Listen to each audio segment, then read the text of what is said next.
They got us up there. I'm here today not really as an energy guy. I'm sort of a community development, economic development guy. I spend a lot of my time in New Hampshire focused exclusively on communities, on the economic and social sustainability of those communities. And we do that with really 3 different programs. We do it through our community development programs, we do it through our economic development programs, and we do it increasingly with what we call the Clean Energy Fund. And our goal really is to make sure that the organizations that we support and that we work with are advancing their own local economies and their own local businesses through a multitude of those programs. Altogether, we operate a fund of about $25 or $30 million. And we do that, as Dr. Hogan pointed out, as a nonprofit corporation. We are a quasi-NGO type of organization, which allows us to be a little bit more flexible in the way that we produce these programs. So what I wanted to talk to you about today, and as we go through this conference and we talk about all the different ways that we can finance the new clean economy, how do we do that in a way that doesn't leave behind large populations, particularly here in New Hampshire? And by that I mean our low and moderate income populations. There's a lot of benefit that comes through all of these programs, but we're often told that they really only sort of apply to certain types of organizations or certain types of entities. So how do we really get to that? How do we address that issue? Well, one of the things that we do at CDFA, and really what you see here on our logo, is we use something called the circular economy. We use that model on a regular basis. Now, what do I mean by a circular economy? Well, there's no better way to illustrate a circular economy than with circles. So we have, when you talk about a circular economy, you're talking about, really what is the difference between that and what we have now? Well, what we have right now in a lot of cases, and particularly in the energy world, is we have a linear economy. We have an economy where everything there's a local investment, and it gets produced and distributed and used. And then that investment and a lot of the value that goes with that goes right back to where it started from. So a good example of this is there's a friend of mine named over in Littleton who runs the Saranac Tannery, which is a small commercial enterprise where he's got a couple of different businesses in there, micro businesses. And it's an old mill. It's right on the river, the Ammonoosuc River. And what they've been doing for years is using heating oil to produce their heat, which is it's not a very efficient building. They go through that whole process, and what we're trying to do is come up with a way to have biomass be installed in that property.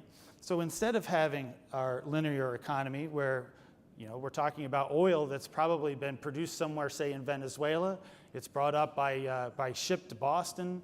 And then from Boston, it's put on a big truck, put in another tank, and it's brought eventually to them to use. The money that they spent goes right back through that value chain, back down to Venezuela. Instead, what we're talking about here at the Saranac Tannery is if we can convert them to something like biomass, there's a local investment that CDFA can make. It's produced locally. I mean, they might be buying it from, say, New England Wood Pellet in Jaffrey, New Hampshire. The New England Wood Pellet factory gets most of their wood directly from 40 or 50 miles around their facility, and it's distributed right to their property. They use it, and you think of it and the benefit of this and how it sort of is a ripple effect through the economy of Littleton. So now instead of all that money being left, it's staying in our local economy. Now, how does this sort of apply to the low and moderate income populations? Well, I can give you another story. And it's the story of a place called Second Start down in Concord, New Hampshire. This is an organization whose role really is to provide community benefit to low-income immigrants, at-risk youth, and it provides a level of education, basic education, things like how do you start a bank account, how do you heat your home in New Hampshire as an African immigrant? Basic questions like that. And it's really important, obviously, to that community. So they came to us because they were spending more and more and more money on their operations. They were old building, they needed a new roof. it was really inefficient. They came to us for one of our products, which is the Community Development Block Grant Program. So we go to them, we walk through this whole process, they apply for the grant, they get a $300,000 grant. Part of our process is making sure anytime we do these infrastructure grants, we're doing it in a way that allows them to have a greater degree of efficiency as a result. So we'll give them a little bit extra money so that they can install those sorts of programs and resources as they go.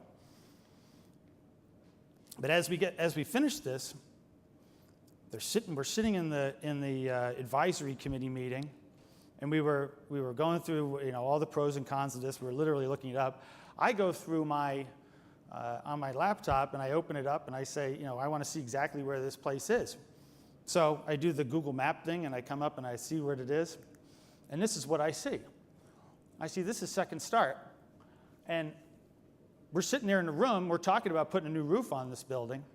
And for any of you who've ever done any solar development, you'll see why we kind of got excited by this picture, which, we were all we didn't see this before, but that's a totally flat roof. It has no obstructions on it. And yes, that is pointing directly south.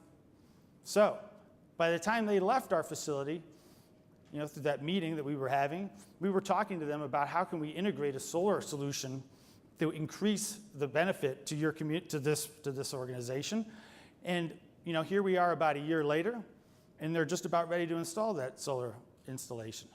So in the end, just that solar installation alone is going to save them $14,000 a year. Now that doesn't really sound like a lot unless you realize how much they're spending on their operations right now, and how that $14,000 that we just saved them is going to recycle in that circular economy. It's going to recycle, it's going to be helping them produce more and more productive members of their community who will go out, get jobs, and be productive members on a regular basis, maybe raise their families right there in Concord. So that's one way we can really do that. So how can we do more? The answer there, I really have three answers for you. First of all, one, we can keep doing more of this combination of public resources. I talked about how we combined our Community Development Block Grant Program with our Clean Energy Fund. We also run a whole host of other programs. We're developing a new pre-development loan program, which will allow a lot of those organizations that previously don't have the opportunity to really spend a lot of time doing energy audits or understanding all the different components that go into efficiency integration and renewable integration. They can now access those resources, and we'll find a way to get paid back as the project goes along. But we need to leverage what public resources we do have. The second thing that we need to do is really, and I've heard some of the other speakers talk about this over the last day and a half, is how do we leverage private resources, because the private resources are really where the money is. We do not have enough money, even with our $30 million, and we can't apply all of it to these sorts of programs. So we need to have private investment in order to make this happen. So increasingly what we're doing is we're utilizing our funds, we're utilizing our Clean Energy Fund and others to establish guarantee programs or loan loss reserves.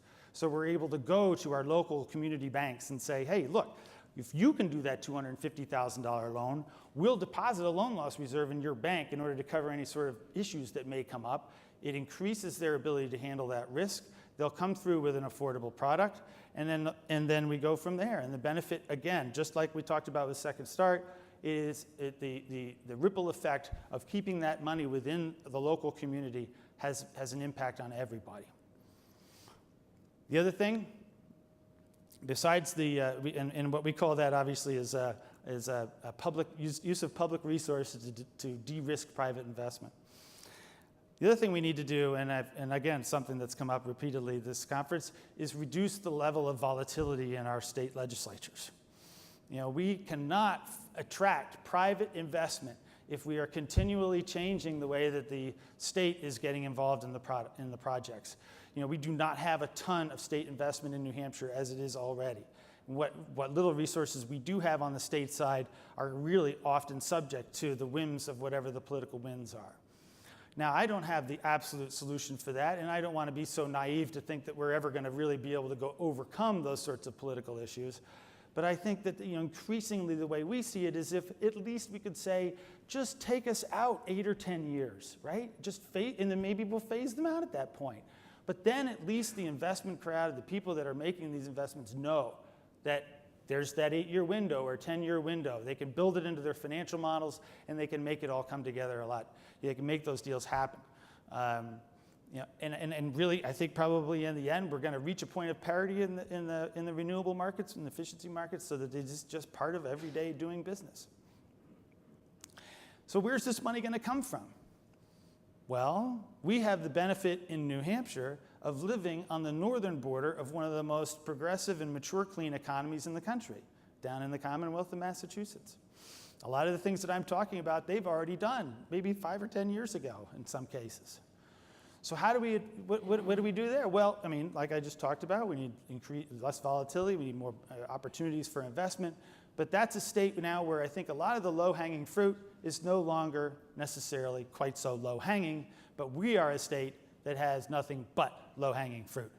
So here we are with the armies at our border, armies of investors and developers that we want to come to New Hampshire and invest in our efficiency programs and invest in our renewable projects, so that we can continue to have this sort of churn and the value to our communities from our standpoint. Now, there are other organizations that do other things in New Hampshire, but our real concern is with the local communities. How do we get communities like up here in the northern part of the state, in Berlin and Gorham and Colebrook and Littleton, how do we get these communities to install these sorts of investments and then retain the value? Because in the end, we need to have more economic inclusion for all residents, including low-income residents, for our communities to survive. So when we talk about what is it that, they always say in these talks, what is it that you want to leave with people? Well, I think I would leave you with is a recognition that there needs to be, from our standpoint, first of all, a recognition that we need to make sure that these programs universally apply across all income areas. Because so many times where we've seen in history where there's been transitions from the agricultural economy to the industrial economy to the tech economy, global trade, every time the biggest mistake has been that we have not taken care of people who get lost in that equation. And that is very much part of what we're dealing with here, at least in New Hampshire, on a regular basis.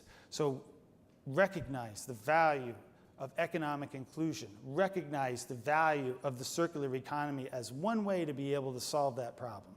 Recognize one of my favorite quotes of all time, which is that we all do well when we all do well, right? So thank you very much.